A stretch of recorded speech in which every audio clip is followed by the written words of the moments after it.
Happy to have my next guest back on the show. It's Jackson Campbell, who will be back in action at NEF 57, April the 20th, when he takes on Qasim Abdulla. Jackson, how you doing? Good, good. Just waking up, getting ready to adventure this day. How are you doing? I'm good, man. I'm good. It's still early in the day. Do you have training today, or is today a day off? Saturdays are my rest days. So days off. What about Sundays? Do you get after it on Sundays? Oh yeah. Sunday, we got open mat, but in fight camp I normally end up doing like full MMA sparring on Sundays. So that's pretty good. All right, keeping yourself busy. Man, this is an exciting matchup with Qasim. Both of you guys are undefeated. A lot of hype behind the both of you here as young amateurs, and rightfully so. When you first heard the name that this is your next opponent, what were your immediate thoughts? I was super excited, and actually there's a funny story about Kasim and I. And it's pretty funny how the stars aligned because I knew I was looking for an opponent for April 20th because I knew it was going to be a huge event. I mean, shout out Matt and NEF because they're going to get an awesome event going. Just from what I've seen, it's going to be great. But I actually met Hasim probably 2 to 3 weeks at what was the card in Portland? Where Danny Buteau fought Nick Eldridge and Nate Dorr fought I forget his name for the 135 belt. Yeah, that was, geez, they all blend together. It was Yeah, a couple shows ago, 3 or 4 shows ago. no, no, it was the last one, the one in Portland they just had. It was like not even a month ago. Oh, see, I wasn't at that event. Oh yeah, no, So you yeah, they I was thinking about one that I commentated. So yeah. I couldn't make it to that one, unfortunately. Well, anyways, Kasim was there, and I was in line. This was before camp started. I was in line, and I was getting a drink, and I see Hasim there, and I'm getting one. He comes up to me. I was like, "Oh, I know you." He's like, "Oh, I know you."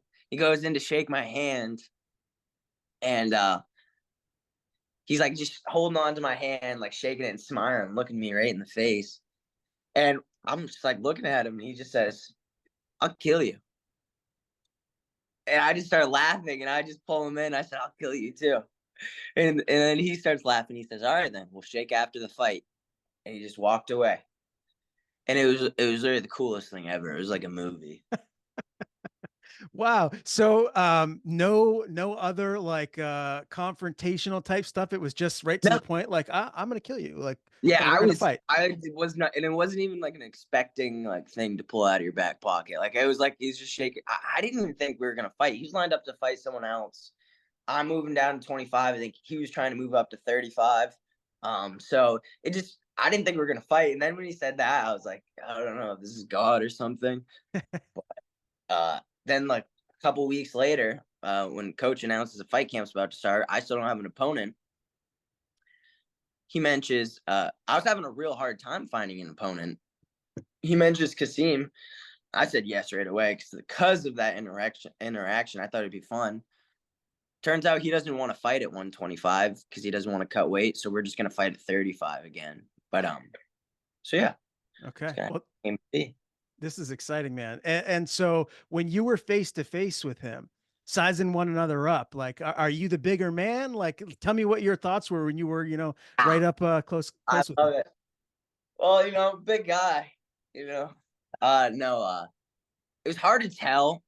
Um, he's definitely not 5'7", but I'm also definitely not 5'8". So, because that's what it says like on our walkouts. Like he says he's 5'7". I say I'm 5'8". I'd say I'm actually 5'7", close to 5'8" on a good day with like Mhm. shoes on. I bet he's like 5'4". So you So I'd say I'm a anticipate, little bit bigger just by okay. guessing. He had a lot of hair, so it's hard to tell. Yeah, and if I remember correctly, it's a little poofy. So Yeah, so I think maybe he's 5'8" with his hair, but his actual forehead, he's like 4'11". I'm joking. I'm joking. okay, let the pre-fight trash talk begin. So, but there's no, I guess, bad blood, right? It's No. just more of like testing yourself against one another, Yeah. understanding that this is a difficult fight for the both of you, and see who the better fighter is. Yeah, So what do you think? What are your predictions? Well, Be honest, can't I'm not I hurt my can't feelings. tell you that. I have to be objective. I can't, like if I say like what I immediately think is going to happen, someone's going to get upset or hurt. Like I'm talking to you here. He's What are going they to gonna watch this. Yeah, I know, but like I have to be the I have to be the unbiased person and just call it like I see it when it comes fight night, right? Because otherwise, it creates creates troubles here regionally. Yeah, This is just the better way for me to do it. because then McGregor might roll up and join his gym next week, and there goes that interview, dude. Because you were Well, choosing the wrong hey, side. maybe one day I'll get lucky. As far as Young's MMA, obviously this has been one of the best gyms in Maine for a really long time. Who have you had specifically to get you ready here for Kasim? Because he's a wrestling base. That's his style. I have to imagine someone like Fred Lear, even though he's a little bit bigger, would be the perfect training partner for you to get you ready for Abdullah. So a good philosophy, I'd say, with MMA is it's not what you do exactly leading up to the fight. I mean, sure, that plays a factor. It's what you do years leading up to the fight. And what I'll say is, I've trained with some of the best wrestlers like around. I've from other countries that are known for wrestling. I've gone with monsters and people that we haven't even heard about yet, but they're coming up. I've gone with a person I've trained with all the time at Jackson Wink for a year. His name was Jordan Burkholder Butters. He's high level. I think he was Ohio State wrestler. He's 125er. Trained with him a lot. There's just a bunch of wrestlers I trained with at Jackson Wink, which is really similar to Kasim, which I think will be helpful. But then, most importantly, at Young's, which is kind of funny. I know the builds aren't exactly the same between Percy Crawford and Hasim, but in terms of their wrestling style, it's very similar. They like a lot of like head and arms, like getting a hold of the head and just like almost like headlocking you, just going to town like that. There's a lot of their like drag downs and cage riding is similar. So I actually think PJ Crawford, even though he's much taller than Hasim, I actually think that's one of the most accurate looks you're gonna get because it's just a very strict, raw wrestling style. So he's been a great help. Um, uh, one of my other teammates named Caleb is kind of similarly built to him, just muscular, a little shorter. Jay Byram, who's also going to be having his debut on this card, he's Oh, also nice. a little bit bigger than Hasim again, but short and stout and good wrestler. So I've just had a lot of good wrestlers, but to be honest with you, no one quite like Hasim. So Okay, so that's interesting. What have you made of his first three fights here in the NEF? His most recent one, the Matt Jenkins victory, that was his first finish, and honestly, I thought that was like his toughest fight because Matt Jenkins really brought it. He came to fight. He was tough to put away. It was a really back and forth, interesting fight. What did you make of it? I'm sure you've dissected it and watched it a couple times. yeah, I've watched all of his fights a few times. I believe in film study. Um, you know, my honest opinion, and as yours is unbiased, mine is the polar opposite. Mine is very biased. Ego has a play with that, but just say that I'm looking very forward to this matchup. He looks very good. But I say his best assets is he's a grinder. He likes to hold on to you, tire you out. He has good cardio. He's tough, and he's a grinder. That's that's his style. He doesn't have fight finishing power, especially on the feet. He doesn't. It so far it doesn't look like he's like a high level jujitsu guy. Um, it's so to me, what I see is a good wrestler who's tough, has good cardio, and is looking to just grind and hold me down and lay on me and soften me up. So with that being said, I guess the real prediction is going to be how well I handle his wrestling and his pressure. Mhm. And Jackson, as you well know, training wrestling, it's such a grind. Like you're so young, so you can bounce back quicker. But as you get older, you wake up and your body's just so sore. How has that been in camp, though? Has it just been kind of a grind of a camp? Honest, Honestly, I've been grinding. My past 2 fights, I haven't taken seriously at all. Um, and part of it was maybe because I was too confident or because I was just I don't know if I was in my own head or what. I was just deciding, like, do I go all in with this? It's a risky life choice. I don't know if I should just do it for fun or if I should actually do it. Um, I was kind of riding the fence on my past 2 fights, but then when I took this fight, I said, all right.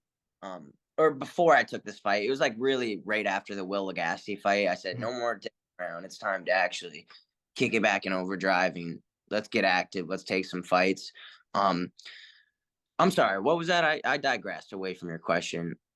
Well, it just basically, revolves around the wrestling training and the grind Yeah, and how you've been preparing for this matchup. yeah, yeah. So yeah, what I was saying was basically, um, my past 2 fights, I didn't take them that serious. This fight, I'm coming in ready to rumble. I'm no shortcuts. I'm eating clean. I'm sleeping good. Drinking lots of water. I'm conditioning, technique, sparring, everything. I'm on point. My timing's good. My timing was.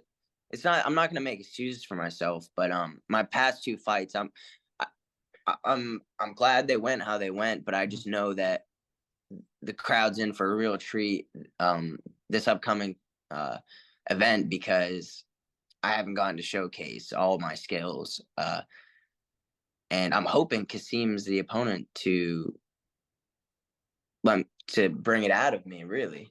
Um, but yeah, training camp's been hard work, man. Wrestling, that's easy for me. I've been doing this for a long time. Yeah, it sucks waking up the next day, but you know, rub some dirt on it, you'll be fine. Yeah. Well, again, you're how old are you now? 21. 21. Jeez, to be young again. I'll digress. I'm an old man. You mentioned not maybe taking your first 2 fights as serious as you are with Abdullah here. That's surprising to me because, Legacy's he's a tough guy. I mean, right? You were in there with him. You're training with him now. He's training at the gym. He's had some big knockouts.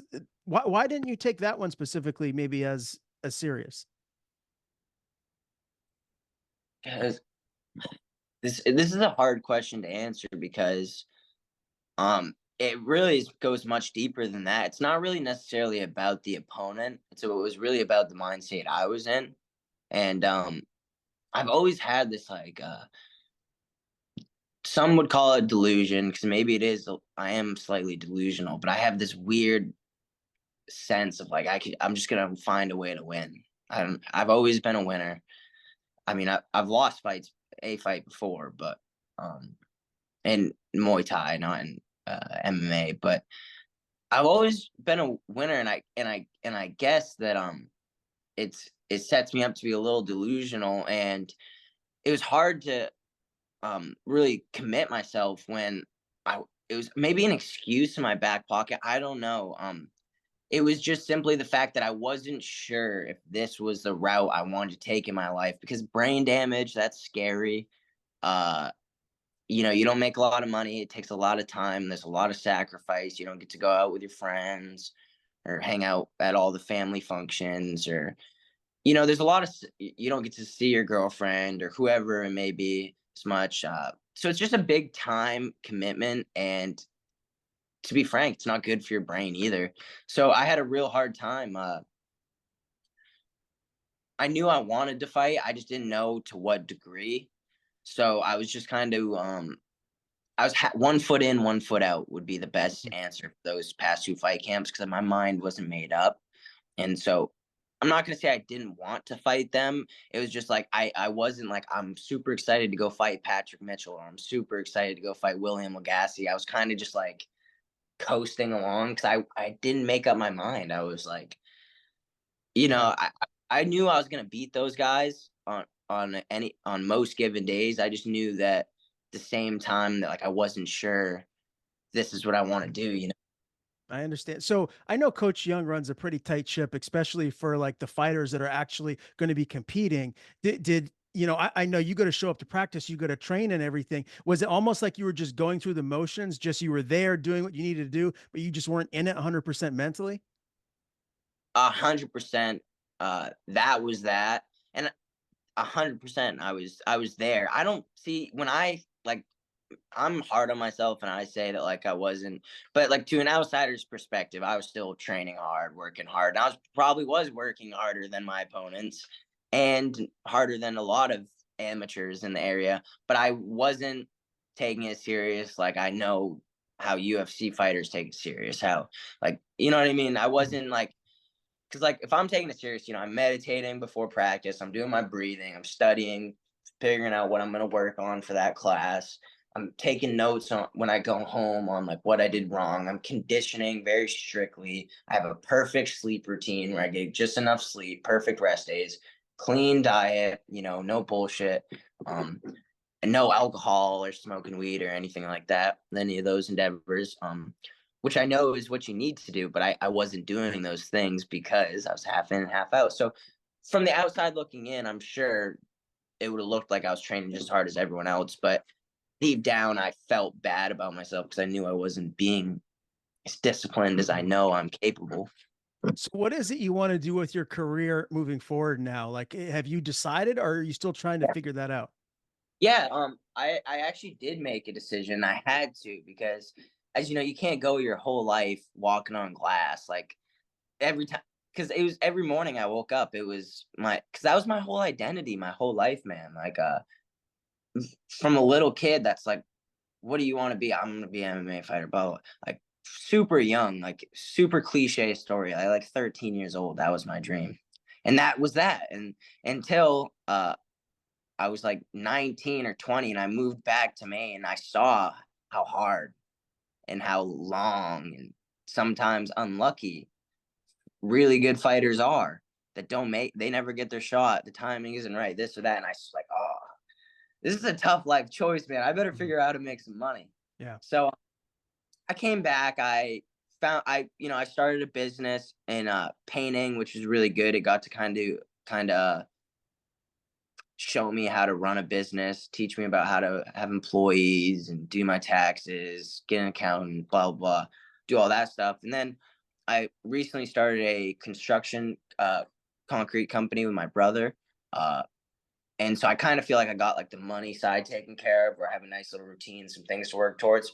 So I finally feel comfortable enough to like train without having that looming thing in Yeah. the back. Like, oh, if I don't make it, I'm gonna be broke and I won't be able to support a family or this or that. That was really where the struggle came from. Was I was just scared to look back in 20 years, whether I made it or not. Because you see these high class top 10 UFC fighters still get done with their career and they have $0. They can't Mhm. even afford rent. And they're one of the best in the world. And I just didn't want that to be me. So that's really where the uneasiness lied was in that. And I don't know if you've ever had anything like that in your life where, passion kind of crosses with like life and you don't know what's best for you. I do. I'm the ultimate late bloomer, my man. It took me a while to figure things out, and the good thing for you is you're still so young. Like your Yeah. future, your best years are ahead of you. So Right. you have plenty of time to figure it out. But you don't want to waste your time. You want to make the right decision, and you want to make sure you're taking the right steps as you move on.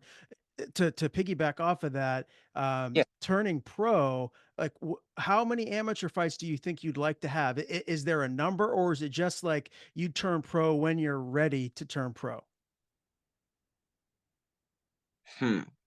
I do have a number in my head, but it's all based on when I'm ready to turn pro. I know I could do well in the pro rankings. It's just but for now I'm still an amateur, and what I mean by that is I think I have the technique and the IQ to like I know what it takes and I know how to um I know all the steps and every little thing that goes into it. My only problem is I don't have the cage experience. I don't have the cage time. I haven't um I wouldn't say I'm not comfortable in there, but that's the truth. I haven't settled in yet, which I know takes time. And really, you never, I hear fighters say all the time, even high level fighters, like I still don't feel comfortable in there.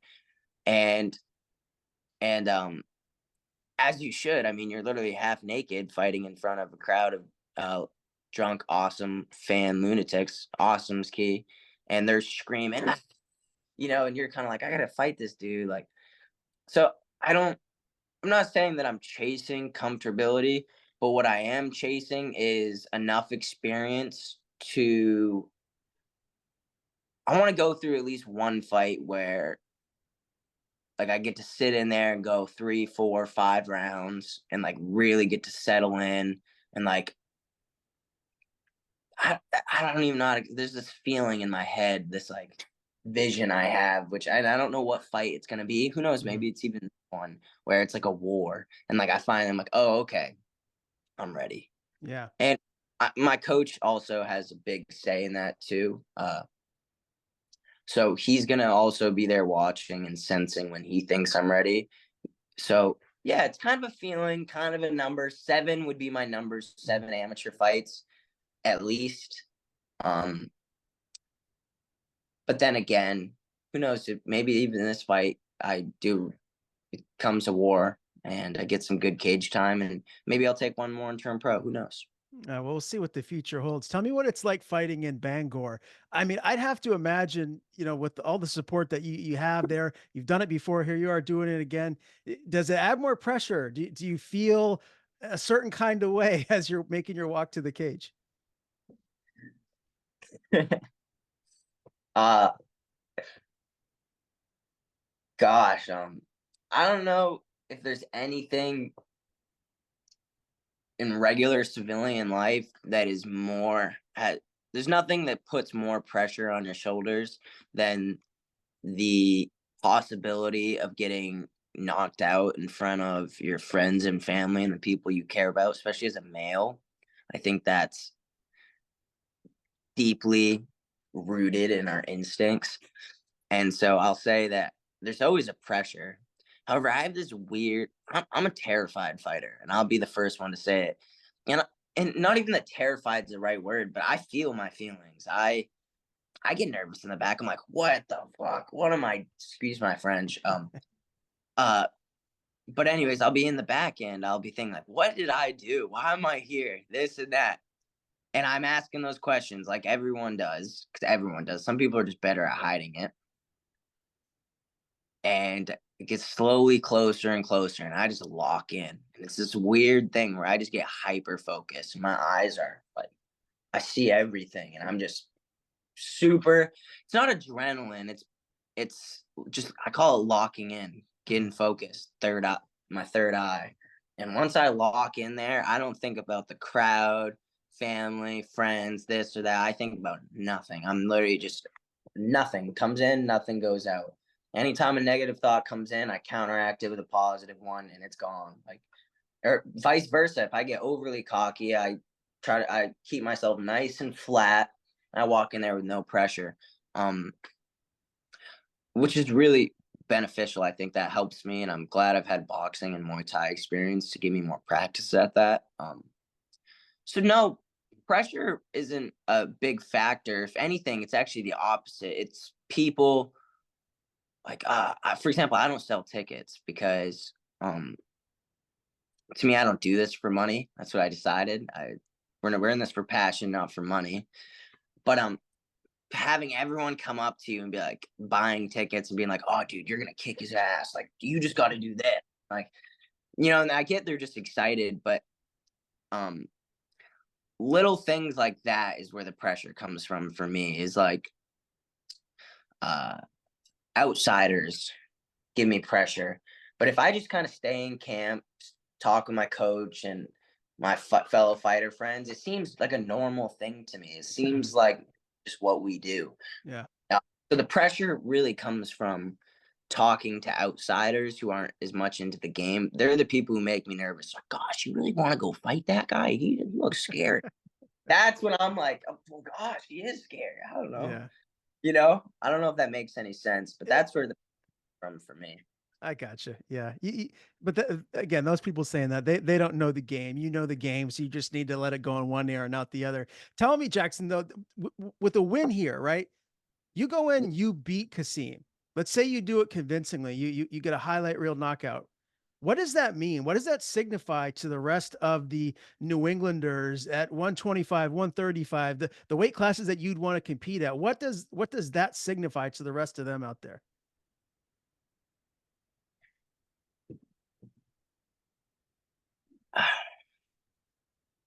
Depends what their opinion of Hasim is before this fight, I'd say.